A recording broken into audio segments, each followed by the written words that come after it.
రైతన్నలకు స్వాగతం సుస్వాగతం. తెలంగాణ ప్రభుత్వం పత్తి కొనుగోలు కేంద్రాలు ప్రారంభించింది. కొన్ని నియమ నిబంధనలు కూడా ఇక్కడ పొందపరచడం జరిగిందనమాట. వ్యవసాయ శాఖ ఏఈఓ గారిని సంప్రదించి పంట ఆరోగ్య దీపిక కార్డులో మీ భూమి వివరాలు నమోదు చేసుకోవాలి. గ్రామ పంచాయతీ పరిధిలో నోటీస్ బోర్డును గమనించి రైతు యొక్క ఫోన్ నెంబరు ఉందో లేదో సరిచూసుకోవాలి. మీ స్మార్ట్ ఫోన్లో కపాస్ కిసాన్ యాప్ని డౌన్లోడ్ చేసుకొని మీ ఫోన్ నెంబర్ని సరిగా ఉందో లేదో అప్డేట్ చేసుకోవాలి. ఈ పత్తిని మార్కెట్కి తీసుకెళ్లే క్రమంలో తేమ శాతం 8 నుంచి 12 ఉండేలా చూసుకొని చెత్తాచెదారం లేకుండా చూసుకోవాలి.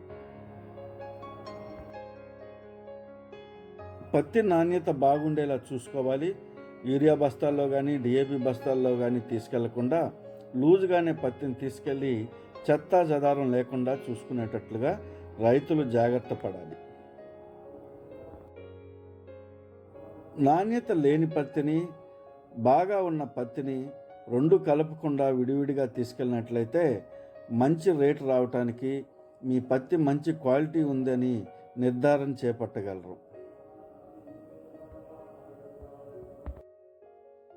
రైతులు నాణ్యత ప్రమాణాన్ని పరిగణలోకి తీసుకొని తేమ శాతం 8% కనుక ఉన్నట్లయితే పత్తి కింటాకి 8,110 రూపాయలుగా మనకి ప్రకటించడం జరిగిందనమాట.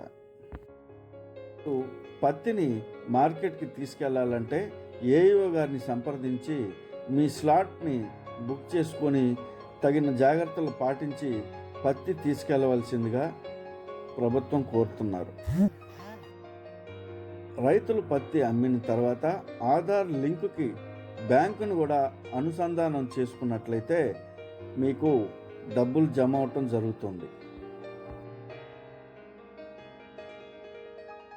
తెలంగాణ ప్రభుత్వం ఇచ్చిన నియమ నిబంధనల ప్రకారం మీ నాణ్యతా ప్రమాణాలు పాటించినట్లయితే ప్రభుత్వం మీకు సరైన రేటు ఇవ్వగలదని వారికి సహకరించవలసిందిగా కోరటం జరుగుతోంది.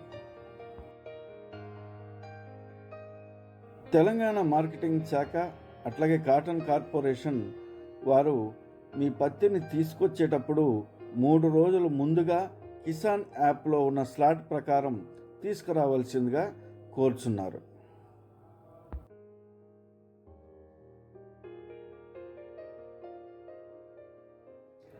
రైతు సోదరులు పాటించవలసిన ముఖ్య గమనిక ఏంటంటే 8% తేమ ఉండేటట్లుండాలి. మద్దతు ధర కంపల్సరీగా 8,110 రూపాయలు ఇవ్వటం జరుగుతుంది. కాబట్టి ఈ అవకాశాన్ని సద్వినియోగం చేసుకోండి.